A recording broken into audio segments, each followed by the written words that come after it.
할렐루야. 예담사이버 아카데미에 오신 모든 여러분들과 또 영상으로 본 강의를 경청하시는 모든 분들을 주님의 이름으로 환영하고 또 축복합니다. 오늘 이 시간은 영적 성장론, 지난주에 이어서 제2강인데, 그 주제는 바로 그 출애굽을 전후의 과정인데, 이 두 가지 대지 내용이 모두 모형적 진리에 관한 내용입니다. 따라서 오늘은 특별히 이 모형적 진리와 연단과의 관계가 있기 때문에 그 복음 성가를 먼저 하나님께 올리고, 여러분들도 이 본 강의를 듣기 전에 이 찬양을 한 장 올리고 하게 되면 더욱더 효과가 있으리라 생각을 합니다.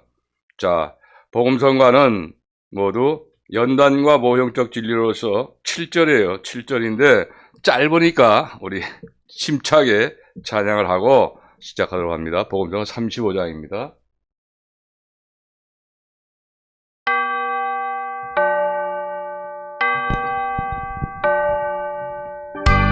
마지막 때에 온 세상에 임하는 시험, 죄악 세상 심판받는 7년 대환란.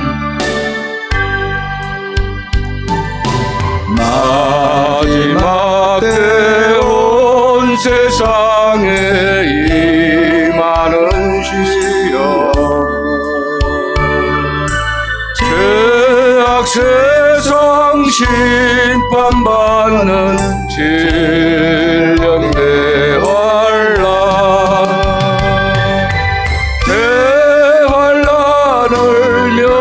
면제받는 휴거 성도는 시험 중에 말씀 지켜 인내한 성도,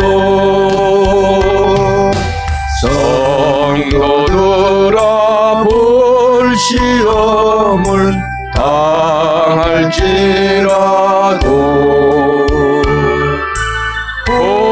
골고다의 주님을 바라보면서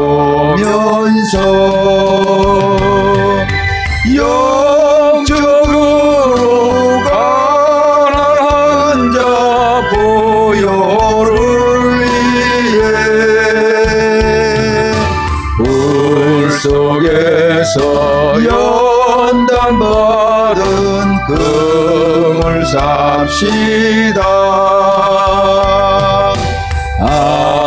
하나님의 예정하신 생각할 때에 온 땅에서 3분의 1 구원받으리.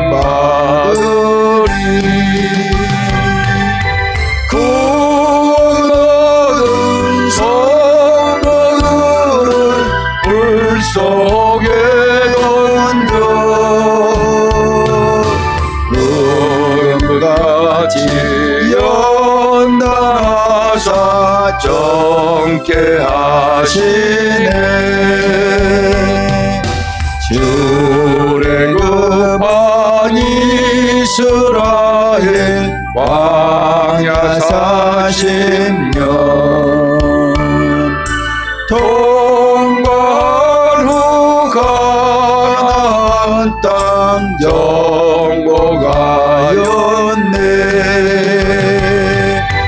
이와 같은 모형 진리 깨달은 성도, 하나님의 크신 섭리 찬양하겠네. 애굽 땅은 이 세상의 모형이고요, 가나안 땅 저 천국의 모형이라네.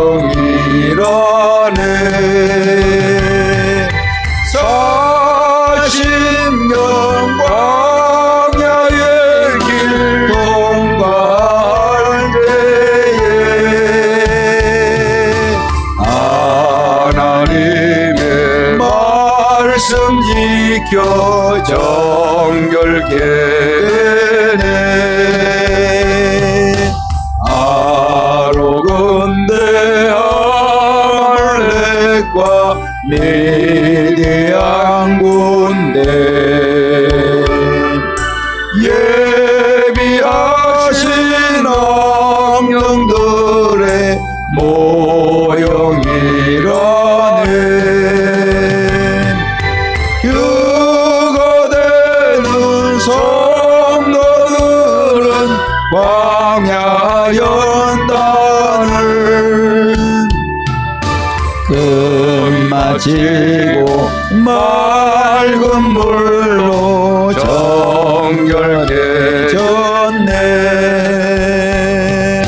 유거되지 못한 성도 대환란에서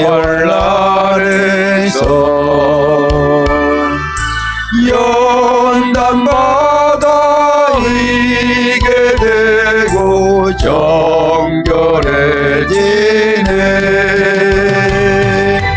성도들아 죄인 주님 대망하면서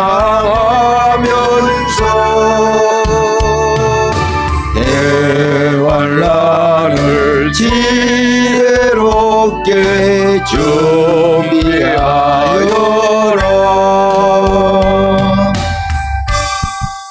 아멘. 할렐루야. 자, 오늘 강의는 제1대지는 이제 출애굽 전후 과정의 목차로서 제1대지는 모형적 진리예요. 모형적 진리. 그리고 제2대지는 모형적 진리에 대한 해설을 강의합니다. 자, 그래서 오늘은 이제 이 모형적 진리이기 때문에 다시 한번 지난주에 우리가 공부했던 도표, 설계도라고 그랬죠. 영적 성경에 대한 설계도. 자, 이 도를 보면, 자, 이게 그 설계도인데 이게 바로 모형이에요, 모형. 그러니까 이스라엘 발달 과정, 500년 역사의 발달 과정에 대해서 이거는 이제 그 성경에 나오는 성경 말씀 출애굽기에서부터 그 모세오경, 창세기, 출애굽기, 레위기, 민수기, 신명기에 나오는 그런 그 성경 말씀을 그 모형적으로 쭉 이제 올라가는 거예요. 예를 들어서 예수를 믿었다. 우리 일반 오늘날의 우리 성도들이 예수를 믿고 구원을 받아서 신앙생활 스타트할 때 바로 이 출애굽이라는 거예요. 출애굽. 요때가. 그래서 영적으로 점점 성장해가지고 이제 우리가 예수를 믿고 이제 신앙이 점점 믿음이 성장해 나가려면 반드시 사탄이 공격을 해요. 공격. 그렇게 되면 그걸 갖다가 하나님이 사용하시는 거예요. 그래서 연단을 받게 하시는 거라.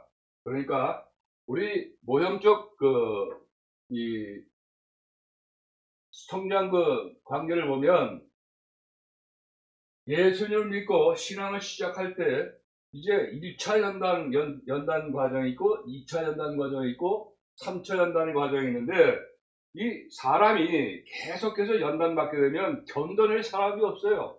그러니까 하나님께서는 요 하얀 표, 그러니까 연단받고 또 그 기간 연단이 끝나면 신평화 과정을 해가지고 해서 축복을 주시면서 모든 게 형통하게 하세요. 그러다가 또 이제 두 번째 연단 과정으로 올라가고 이제 이렇게 해서 성장 과정이 계속 이 성경이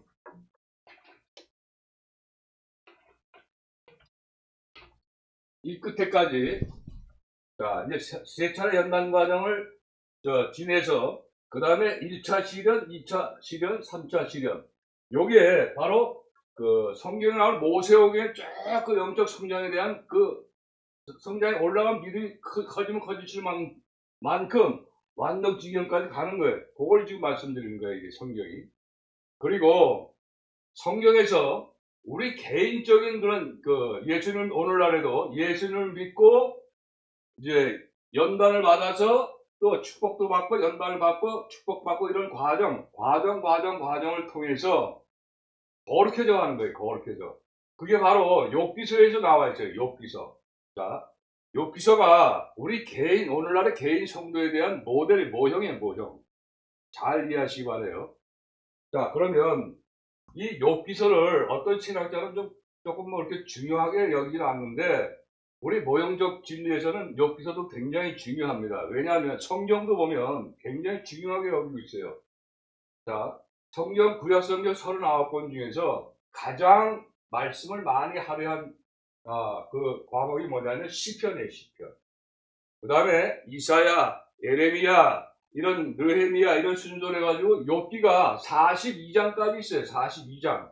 여섯 번째로 많은 말씀을 할애하고 있어요. 그만큼 중요하다는 거예요. 모형적 진리와 또 이 성경과 또 개인의 예를 들어서 우리 그 마틴 루터 종교 개혁자라든가 또 이 아브라함 성경 인물인 아브라함 베드로 또 종교개혁자 루터라든가 이런 분들의 그 성장 과정, 신학 사상 이런 걸 전부 다 이게 처음부터 이루어진 게 아니라 이러한 그 영적 성장 과정을 지나면서 그런 것이 이제 완성이 됐다 하는 내용이기 때문에 여러분들도 영적 성장 진리에 대해서 공부할 때 많은 참고를 하시기 바라요.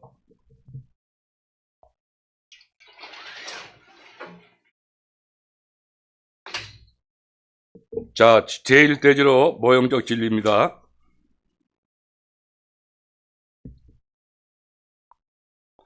자, 여러분, 우리가 이 모형적 진리에 대해서 알기 위해서는 먼저 구약 성경에 출애굽기에서 말씀하고 있는 이 이스라엘 백성들이 애굽을 탈출하는 전후 과정에 대해서 먼저 이해를 하면 좋은데, 이 말씀은 조금 아까도 설명을 했죠.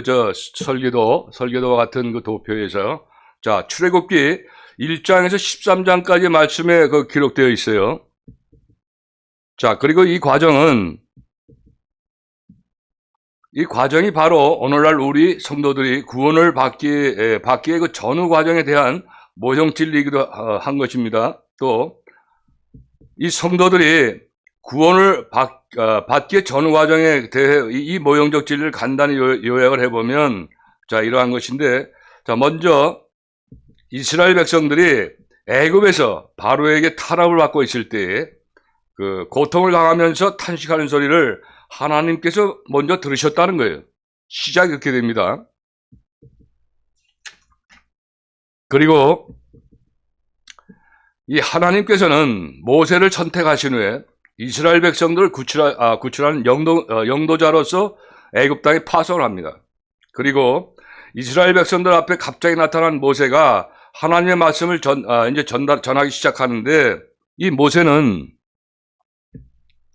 하나님의 그 10대 기적재앙으로 이스라엘 백성들을 애굽의 왕 바로의 손아귀에서 벗어나게 하였고, 따라서 이 이스라엘 백성들 모두가 이 유월절 어린 양의 피를 힘입어서 애굽을 탈출하게 되었다는 것입니다. 그리고 이렇게 해서 출애굽한 이스라엘 백성들은 바로 군대의 그 추격을 받기 전까지 큰 기쁨과 감격을 경험하게 되었던 이 과정이 바로 오늘날 우리 성도들이 예수님을 믿고 구원을 받는 그 전후 과정을 모형적으로 나타낸 진리인 것인데, 자, 이렇게 해서 오늘 강의 주제인 그 출애굽 전후 과정의 제1대지 모형적 진리에 대해 우리가 간략하게 알아보았어요. 자, 이제 다음은 출애굽 전후 과정 과목 중에서 제2대지인 그 모형적 진리에 대한 해설에 관해 살펴보도록 합니다. 자, 이 모형적 진리에 대한 해설은 모두 4가지 소지가 준비되어 있어요. 자, 첫 소지는, 제1소지는 바로의 탄압이에요. 자, 두 번째 소지는 모세의 나타남이고, 세 번째 소지는 이 10대 기적재앙이고, 또 마지막 네 번째 소지는 출애굽이에요, 출애굽. 그래서 네 가지 소지를 가지고 지금부터 이제 강의를 하기 시작합니다. 자, 첫 번째 소지 주제로 바로 타라면 먼저 이 하나님께서 애굽왕 바로에게 이스라엘 백성들이 극심한 탄압을 받도록 한 이유가 있어요. 여기서 먼저 우리가 알아보게 되는데 그 이유는 바로 모세를 파송하시기 위한 준비 과정이 필요하셨기 때문에 그렇게 이 이스라엘 백성들이 바로에게 그렇게 핍박을 받는 걸 미리 준비하신 거예요. 할렐루야. 하나님의 그 모든 그 섭리는 우연이 절대 없어요, 여러분. 그거는 오늘날 우리 사는 우리 성도들도 일어나는 모든 일들은 우연이라는 게 없어요. 전부가 하나님의 섭리고, 저도 지금 14년 동안 캄보디아에서 이 선교 사역을 하지만 지금 되돌아보면 모든 것이 그냥 100%에 100%, 뭐 99.9%가 아니라 100%가 하나님의 섭리와 하나님의 은혜로 진행되는 거예요, 이게. 마찬가지로 영적 성장도 하나님의 은혜 없이는 우리가 절대 성장할 수가 없습니다. 자, 그리고 여기서 중요한 게 있어요.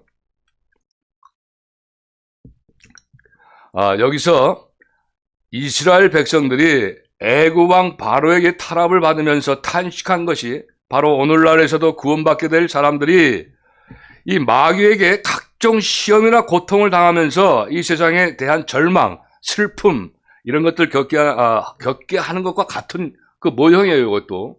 자, 여기서도 애굽왕 바로의 탄압 과정을 우리가 보면 먼저 사람들에게 배고픔을 많이 겪게 한 후에 빵을 먹도록 하는 것 같은 그런 같은 것으로서 이 마귀가 구원받을 사람들의 생활 환경 가운데 역사하며 아주 깊이 개입을 합니다. 그리고 크고 작은 환난과 고생들을 많이 일으키게 하는 과정을 말하는 거예요. 바로의 탄압 과정이라는 게. 자, 바로의 탄압 과정은 모형이고 지금 방금 이야기한 건 우리 성도들의 현실이에요. 자, 그리고 이러한 탄압 과정의 원리를 한국의 옛날 그 왕국의 그 최영이라는 장수집에서 실제로 있었던 일화를 소개합니다. 그래서 우리가 이걸 잘 한번 이해해 봐요. 자, 최영 장군이라는 사람인데, 이 최영 장군, 이런 분은 고려말 시기에 실제 인물로서 지혜와 아주 용기, 뛰어나신 분이에요. 이것도 잘하죠, 싸움도. 자, 그런데 그 당시 소문에 이 최영 장군 댁에게만 가면 세상에서 가장 맛있는 음식을 먹을 수 있다는 소문이 막 퍼지기 시작해요. 자, 그때 뭐 오늘날의 한국 정부도 마찬가지지만 이 정치적이 얼마나 많습니까? 그때도 마찬가지예요.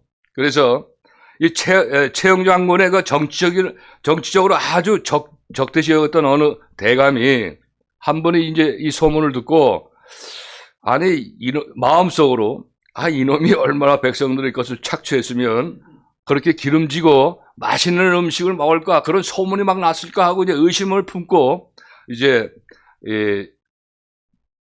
이 최영 장군을 갖다가 거기 가서 내가 확인하고 나서 요거 탐관울이라는 것을 확인해 가지고 아예 정치적으로 매장을 시켜버리겠다는 생각을 가지고 이제 그 후에 최영 장군 집에 이제 갑니다. 가서 아침도 안 먹고 이제 이 대감이 가는 거죠. 이제 왜냐하면 최영 장군이 그 맛있는 게 진짜 맛있는 게 자기가 느껴져야 그래야 이게 말을 많이 할 수 있으니까. 그래서 최영 장군의 집에 갔어요. 갔는데 이제 최영 장군이 이제 막 이제 버선발로 나와가지고 어이구 대감 이게 어쩐 일입니까 하고 이제 와서 이제 얘기하면서 그 정자에 앉아서 이제 뭐 정치 얘기 또 뭐 현안 얘기 막 하는데 아니 저 대감이 때가 돼도 이 음식이 나오질 않는 거야. 음식이. 그러니까 이 대감이 설설 막 이제 식욕이 막 정력이 막 일어나는 거예요. 그러니까 점심 때가 한참 지나고 이제 새참 시기. 여러분, 새참 시기는 보통 오늘날로 말하면 한 3시 정도가 돼요. 그러니까 아침도 안 먹고 오후 3시까지. 저도 저 과거에 그 인력 사무실 나가서 그 노동일을 많이 해봤지만 그 새참의 그 시기가 3시쯤 되는데 그 새참 주는데 그게 얼마나 맛있는지 몰라. 그냥 무슨 빵 부시기 뭐 이런 거하고 우유 하나 주는데, 그런데 이 대감도 이제 새참 시간이 되니까 이제 하인이 음식을 갖고 오는 거예요.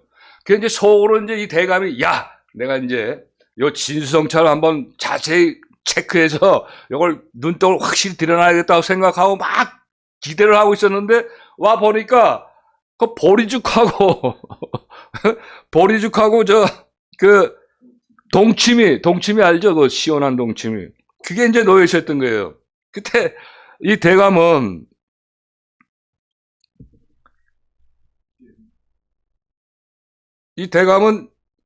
자기가 생각하기를, 이 동치미와 보리죽은, 아니 우리 집에 그 개도 안 먹는 건데, 아니 자기 체면에 최영 장군에게 야 이거 개도 안 먹는 걸 주냐 너? 그렇게 말할 수도 없고 아주 그냥 주저주저 하고 있을 때에 이 최영 장군이 맛있게 그걸 식사를 하시면서, 자, 대감도 어서 드시라고 권하는 거예요. 그러다 이 대감은 마지못해서 이제 그 음식을 먹는 거예요. 먹어보니까 이 음식이 보리죽하고 동치미가 얼마나 맛있는지, 아, 이게 이렇게 맛있어서 이게 이렇게 소문이 난 거구나 하고 이제 깨달은 것이죠. 자, 그래서 그 후에 이 대감은 집으로 돌아오면서 이 자기 집에서는 개도 안 먹는 보리죽이 왜 이렇게 맛있었을까 하고 생각을 하는 거예요. 그러다가 바로 자신이 적시했던 그 최영 장군에 대한 오해를 이제 다 풀어지고, 야, 역시 최영 장군이 정말 훌륭한 장군이구나 하고 생각하게 됐다는 것입니다. 그리고 그 후에 이 최영 장군을 해치렸던 그 대감은 오히려 최영 장군의 그 지혜와 덕에 감탄하게 되었고, 이후에 그 최영 장군이 백성들에게 존경을 받는 그 이유에 대해서 알았다는 그런 일화가 실제 있었던 일화입니다. 자, 이런 예와 같이 애굽왕 바로의 탄압을 받을 때 생기는 불행한 환경과 조건들은, 첫째, 오늘날에도 우리 성도들이 그 신앙생활 하면서 뭐 암이나 폐결핵이나 위장병, 신경통이나 뭐 관절염, 뭐 요즘은 또 우울증도 많이 걸리죠. 또 조울증, 뭐 조급증 뭐 이런 거 많이 걸리는데, 뭐 그런 것이 많이 걸려요 요즘. 그런다든가 또 귀신도 많이 들려요 영적으로. 그 우리 잘 아시는 목사님 한 분이 요즘 계속 그 저녁마다 그 귀신에게 시달린다는 말씀을 들었는데, 이런 귀신 들림 같은 거, 그 다음에 사업을 실패하게 하고, 교통사고가 막 일어나게 하고, 그 다음에 이 뭐 감옥살이, 그냥 애꾸렵게 그냥 모함을 받아가지고 감옥살이 하거나, 또 남들에게 천시와 그 멸시를 받는다거나, 자신의 그 어떤 그 사업 계획들이 다 수포로 돌아가는 등등 시험 등을 말하는 거예요. 바로가 탄압받아 생기는 그 불행한 환경과 조건들이.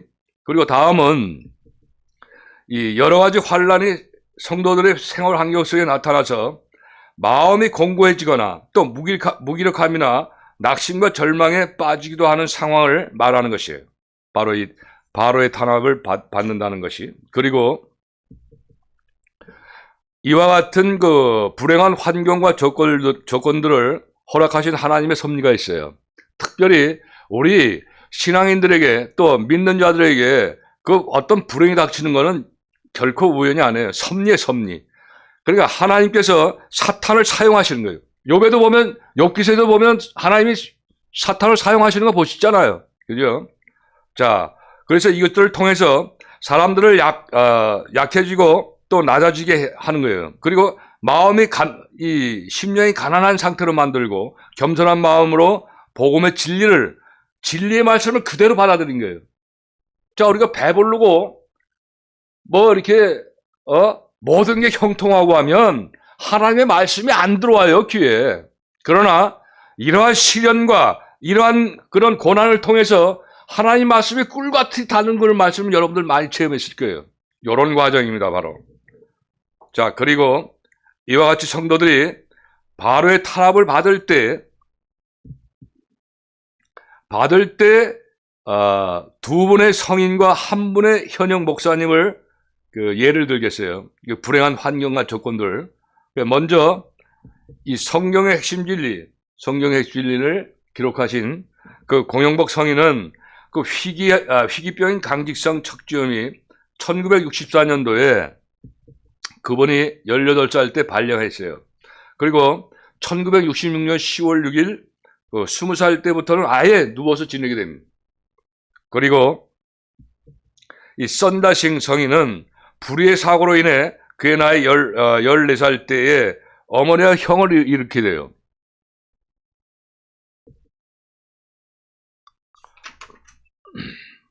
그리고 현역인 어떤 목사님 그 삶의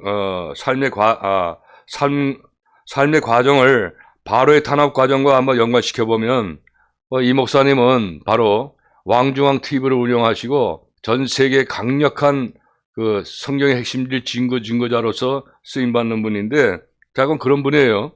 자, 이분은 청년 시절 그냥 87년 이전에 여름 성경 학교 때 한번 크게 은혜를 받은 것 말고는 교회와 무관하게 생활을 했었던 거예요.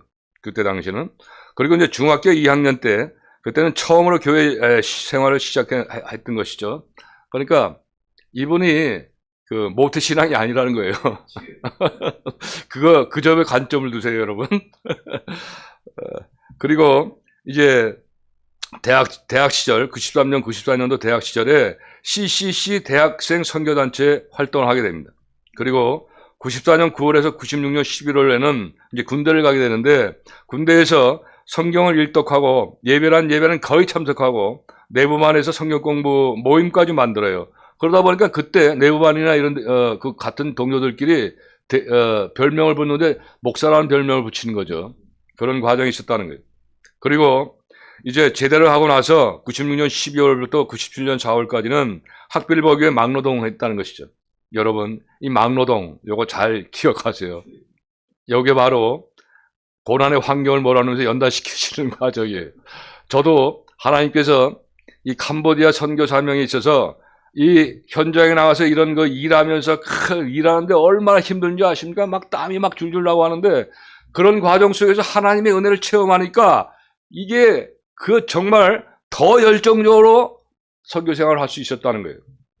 그렇기 때문에 저는 이 막노동 부분에 굉장히 많이 정이 가는데, 하여튼 이분은 97년 5월부터 8월까지는 이제 복학 준비를 이제 제대로 했으니까 다시 복학을 해야 되지 않겠어요?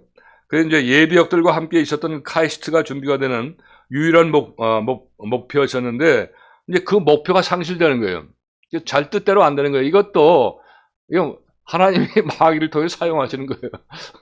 만약에 그 목표가 달성됐다면 오늘날 왕중왕 TV에서 이렇게 전 세계를 향해서 이게 큰 그릇을 하나님께 수임받을 수가 없던 거죠. 바로 이러한 두 분 성인과 이 방금 목사님 신앙생활에서 사탄에 의해서 받게 되는 고난 과정을 이 모형적 진리에 대한 해설의 제1소지로서 우리는 지금까지 바로의 탄압 과정을 살펴보았습니다. 다음은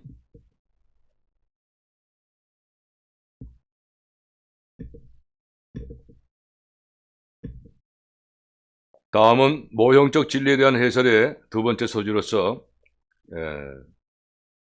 모세의 나타남에 대해서 우리가 살펴봅니다. 모세의 나타남.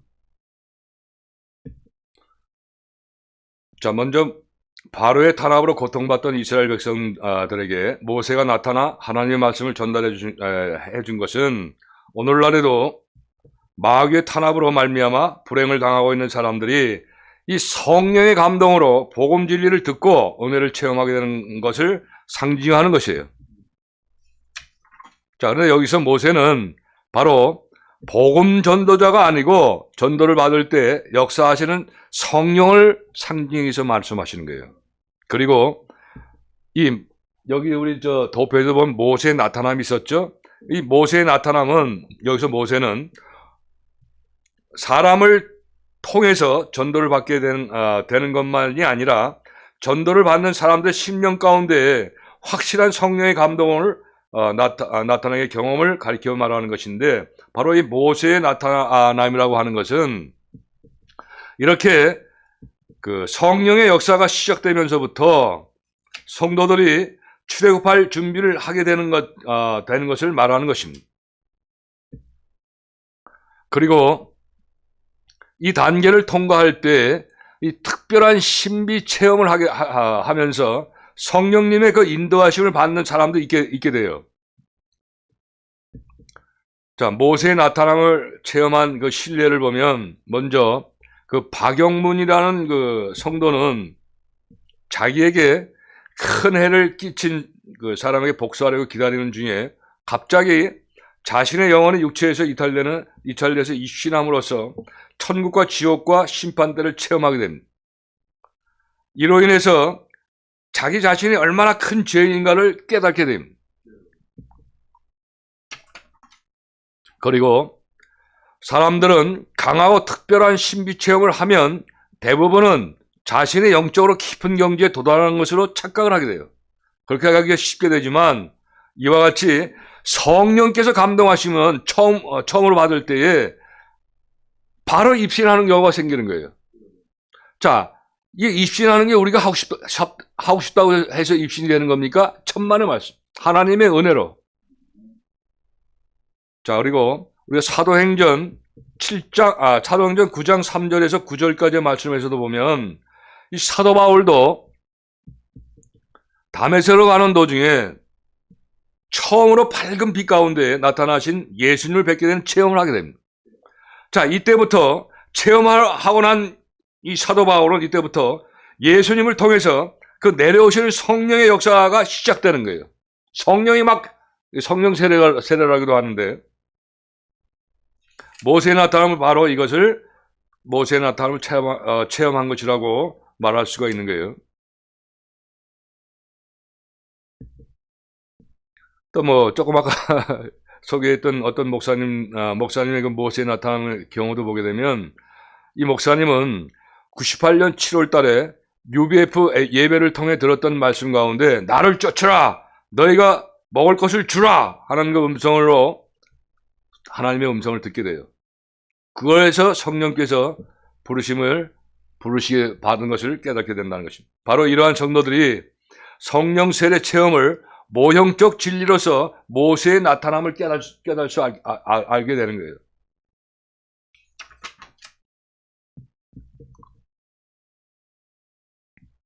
다음은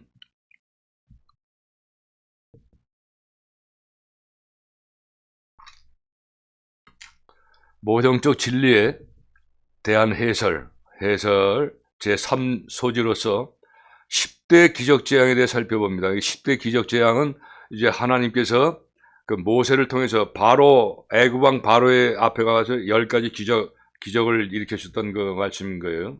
자, 여기서 보면 먼저 모형적 진리에 의해서 모세가 나타나 10가지 기적재앙으로 이스라엘 백성들을 그 애굽 왕 바로의 손아귀에서 벗어나게 하는 과정에 대해 우리가 살펴보게 되는데, 이는 성령님께서 은밀하게 역사하시는 가운데 이 성도들을 출애굽할 수 있도록 사탄의 그 노예 같은 생활에서 이제는 점진적으로 벗어나게 하시는 그 과정을 말하는 것입니다. 자, 여기서 성경의 10가지 기적재앙은 기적이 있죠. 또 개구리, 파리, 심한 악질, 독종, 그리고 우박과 메뚜기와 흑암, 그리고 마지막 10번째로 그 애굽인들의 그 장자를 사망으로 이르는 그 재앙을 말하는 것이죠. 자, 그리고 이 모형적 진리와 관련하여 오늘날에도 10가지 기적재앙을 통과하는 과정에 있는 사람들의 신앙 생활을 우리가 말을 하자면, 먼저 자신의 구원에 대해서 의심하는 때가 있어요. 그리고 신앙생활 때문에 또 손해보게 될 문제에 대해서 망설이게 되고 염려하게 되기도 하죠. 믿음이 이제 약할 땐 그렇게 되는 것이죠. 자, 그리고 다음은 가족이나 친척이나 친구들과의 관계 또는 그 술과 담배 같은 거, 낚시 뭐 미치기도 하고 등산, 스포츠 등을 통해서 여러 가지 정력적인 관계, 그리고 그 자신의 이익이나 쾌락을 끊어야 될 문제 때문에 고민하면서 참회하게 되는 신앙생활을 통해서 점진적으로 하나님에 대해서 알게 되는 것을 바로 모세가 나타나서 그 10대 기적재앙을 통해 바로 사탄의 바로의 손, 사탄의 손아귀에서 벗어나게 하는 과정을 말하는 것인데, 자, 먼저 실례로서 그 인도의 성자인 그 선다싱의 그 10대 기적재앙을 한번 일어났던 그 체험에 대해서 한번 살펴봅니다. 선다싱은 성경을 읽고 잠시 동안은 평안을 맛봐요. 막 이제 그 영적으로 고난을 받다가 하나님 말씀을 읽게 되면 잠시 동안 평안을 맛보게 되는데, 그러다 보면 그동안 믿어왔던 인도의 종교를 버리고 이방의 종교인 기독교를 따를 수가 없었다는 거예요. 그동안 왜 성경의 말씀 진리를 알면서도 따를 수 없겠던 그 이유가 있었던 것이죠. 때문에 하나님께서는 이런 선다싱으로 하여금 참신을 갈망하게 합니다. 자, 정말 참신은 과연 무엇인가를 갈망하게끔 만들어주시는 거죠, 하나님께서. 그렇게 해서 예수님을 만나게 하시고 출애굽하게 하시는 이 과정을 허락하시는 거예요. 이는 바로 애굽 왕 바로가 아집적으로 강하게 붙잡고 있던 이스라엘 백성들을 빼앗기지 않으려고 애썼던 것처럼, 이 마귀는 이 선다싱이 예수님을 믿고 구원받지 못하게 하려고 여러 가지 방법으로 아주 필사적으로 방해했던 것이로서, 그런데 조금 더 자세히 말씀드리자면, 이 마귀는 선다싱이 그때까지 참된 종교를 믿어왔던 그 시크교 있어요. 시크교, 우상 종교죠. 이 시크교를 이용해서 선다싱을 예수님께로 빼앗기지 않으려고 안간 힘을 쓰는 거예요. 그러니까 마귀가, 야, 그거 기독교 그거는 그 참신이 아니야. 참신은 시크교밖에 없어. 계속 그걸 심어주는 게 바로 마귀의 역할을 하는 거지. 그러니까 진리를 자꾸 방해하는 것이죠. 그래서 선다싱은 기독교를 더욱 심하게 핍박을 했고, 심지어는 성경에 기름을 뿌리고 또 불을 태우기까지 했지만, 선다싱은 마음에 그렇게 평안이 없는 거예요. 더욱더 오히려 막 불안하게 되고 두려움은 더욱더 심해지게 되는 것이죠. 자, 그러다 보니까 결국은 인도의 종교로부터 평안을 얻지 못한 선다싱은 이제 필사적으로 기도를 하게 돼요. 자, 하나님이 살아계시다면 저한테 한번 좀 나타나십시오. 안 그러면 저 죽겠습니다. 그리고 실제 액션을 취해요. 실천적으로 결단을 하는 것이죠. 자, 만약에 하나님께서 나타나셔서 참신이 안 하면 나 이 달려오는 기차에 나 죽어버리겠어요. 아무 내 살 가치가 없어요. 그런 것까지, 그런 지경까지 오게 되는 것이죠. 그러면서 이제 새벽 열차에 몸을 던져 목숨을 끊으려고 이제 결단하고 실천을 할 때에,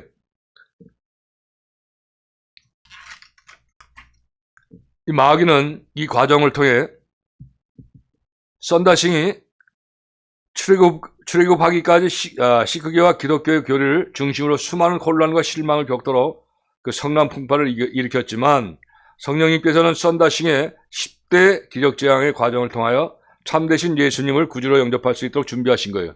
조금 아까 그 사생결단을 내릴 때, 그 달려오는 기차 쪽으로 들어갈 때 그때 밝은 빛된 예수님께서 나타나신 거예요. 그래, 이러한 과정, 이런 것이 바로 이 모세를 통해서 10대 기적재앙을 일으키는 개인 그런 과정에 이게 연관된다는 그런 말씀입니다. 그리고 이번에는 조금 아까 소개했던 어떤 목사님의 그 신앙 과정에서 10가지 기적재앙에 대해 또 살펴봅니다. 이 목사님은 청년 시절에 98년 7월 달이었죠. 그때 먼저 이분은 이렇게 생각을 합니다. 자기는 부모님께 먼저 효도하고 나머지 인생을 주님께 헌신하겠다 하는 그런 마음이 있었고, 동시에 자신의 악습인 술과 담배를 피우는 습관도 끊어야 되겠다고 결단을 했습니다. 그리고 정력적인 자신을 스스로 부정하게 생각하면서 정결해지고 나서 교회를 다니겠다는 마음이 있었던 것처럼 예수님을 믿고 구원을 받는 성도들이라면 누구든지 다 조금 아까 그 썬다싱이나 지금 소개하는 목사님과 같은 그런 과정, 10대 기적적인 그 재앙 과정, 이런 모형적인 과정이 반드시 있습니다. 만약에 이런 과정이 없다면 내 자신이 구원받았는가를 한번 여러분 의심해 봐야 돼요. 아주 중요합니다.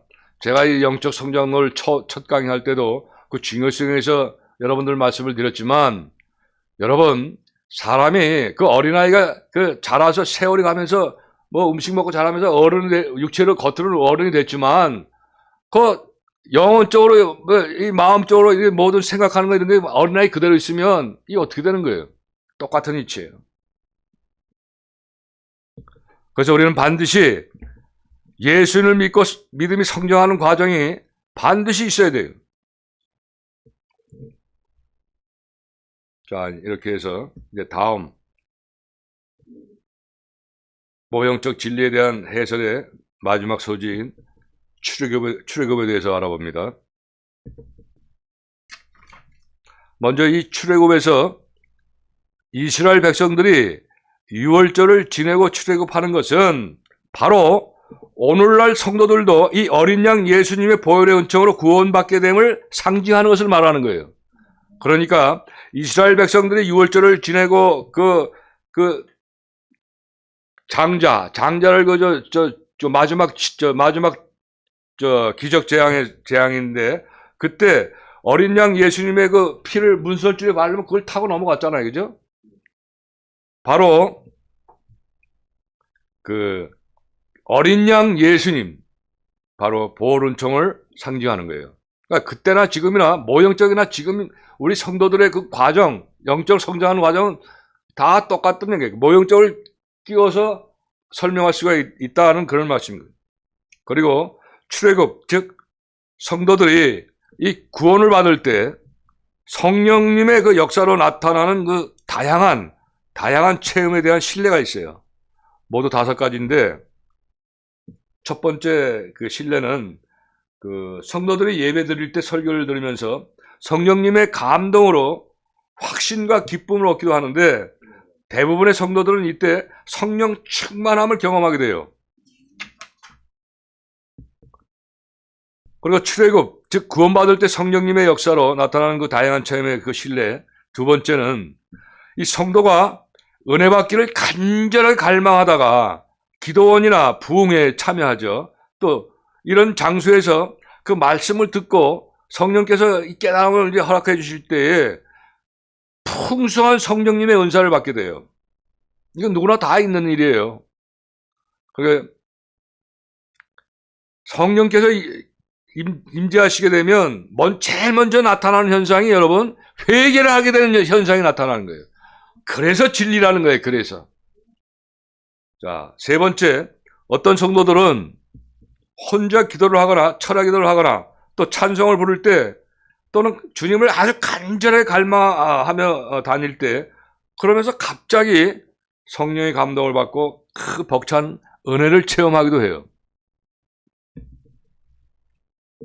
네 번째에는 이 성령의 불체험이나 병고침이나 또 귀신이 쫓아나거나 방언하는 은사, 또 예언하는 은사, 입신하는 거, 그 다음에 영서 환상 등등 은사 체험을 하면서 출애굽하기도 해요.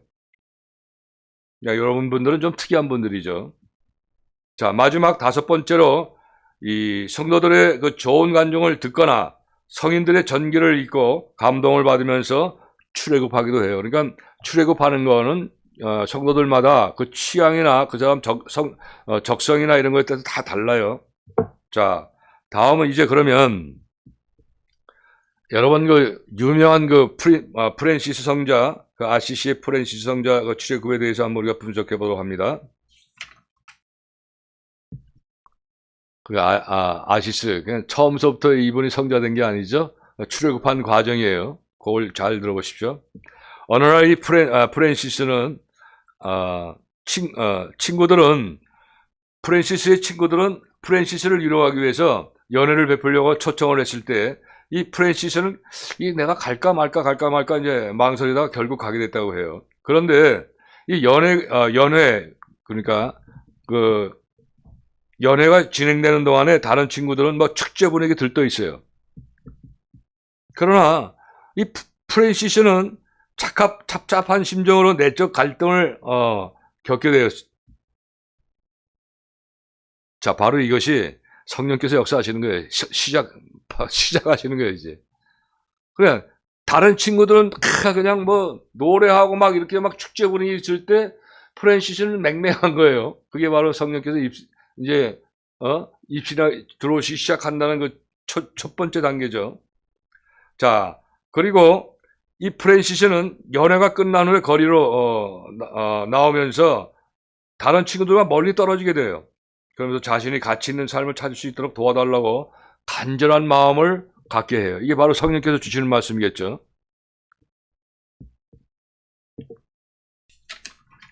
그리고 프랜시스는 어느 언덕 위를 걷고 있을 때 이럴 때 갑자기 황홀경에 빠지게 되면서 아무것도 의식하지 못하는 가운데 그 신비로운 체험, 즉 성령의 강력한 역사를 체험하게 되는데 프랜시스는 그 체험을 통해서 그때까지 즐기고 있던 모든 세상 쾌락을 끊어버리는 결단을 하게 됩니다. 성령님께서 강하게 사로잡혀 새로운 인생길을 힘차게 출발했던 것이 바로 이 프랜시스 성자의 출애굽한 그런 체험인 것입니다.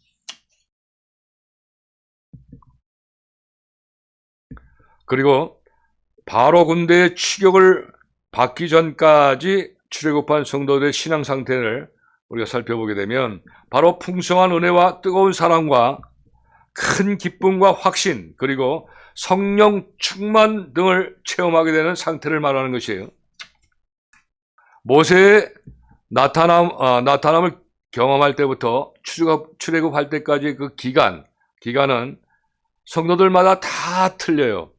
다 그 적성과 그다음 성격, 성질, 또 환경 이런 것들을 통해서 다 각기각색이에요. 자, 그렇게 하다 보니까 빠른 성도들 같은 경우에는 며칠 정도 만에 그냥 모세에 나타난 경험을 해요. 그러나 대부분의 성도들은 몇 주간 또는 한두 달 정도 걸리기도 하는 것이에요. 자, 이렇게 살피면서 이제 모형적 진리에 대한 해설 제2사소지인 출애굽의 설명을 마치고 오늘 강의 마지막으로 이 8단 진복과 철로 역정 부분의 그 영적 성장에 관한 내용들을 살펴보도록 합니다.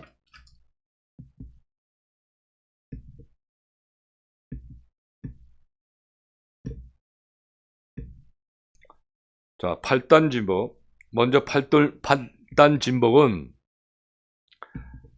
성경 말씀 마태복음 5장 3절에서 10절까지 말씀을 보게 되면 8가지 복이 나오죠. 8가지 복이 나오는데 자, 예수님의 말씀이 그 기록되어 있어요. 어떤 성경 해석학자들은 8복, 즉 8종류의 복을 가리켜 말한다고 해석하기도 해요.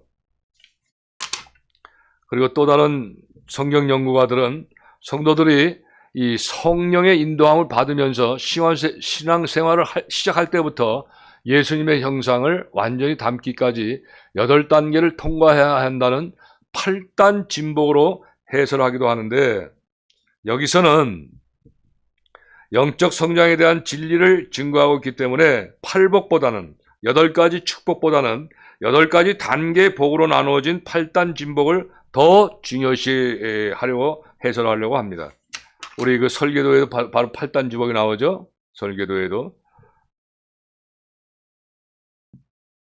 그리고 이 출애굽 전후 과정에 대한 8단 진복의 말씀에 관해서 조금 아까도 말씀드렸던 그 마태복음 5장 3절 말씀을 보게 되면 이렇게 말씀하시죠. 심령이 가난한 자는 복이 있나니 천국이 저희 것이며 라고 말씀하고 있는데 여기서 이 말씀에서 심령이 가난하다는 그 말씀은 바로 애굽왕 바로의 탄압을 받는 가운데에 그 이스라엘 백성들이 좌절과 쓰라린 실패를 맛보며 약해지고 허무와 절망에 사로잡혀 이 세상에 대한 부정적이고 비판적인 마음을 심하게 느끼면서 생활하는 모습을 가리켜서 말하는 것입니다.